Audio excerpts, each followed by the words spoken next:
धन जागल भागे मन कमल फुलाए मंगल में दिन आज है कौन छठ आए मंगल में दिन आज है कौन छठ आए धन जागल भागे मन कमल फुलाए धन जागल भागे मन कमल फुलाए। एक जते गोटे ठार छियै अहाँ सब सरस्वती बच्चे छियै तो बरियाती के लिए जोरदार ताली बजा दियो सब गोटे जते गोटे ठार छियै कनी ताली बजा दियो। मंगल में दिन आज है कौन छठ आए मंगल में दिन आज है कौन छठ आए।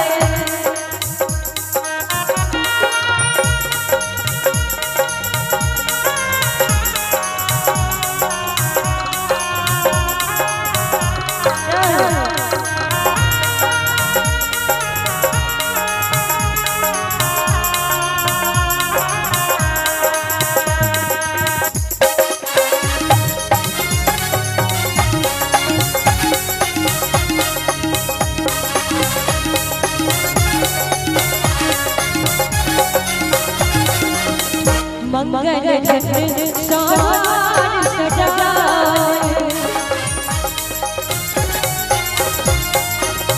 कंचन दिया वारी बनाए मंगल छठ सार सजाए कंचन दिया वारी बनाए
हो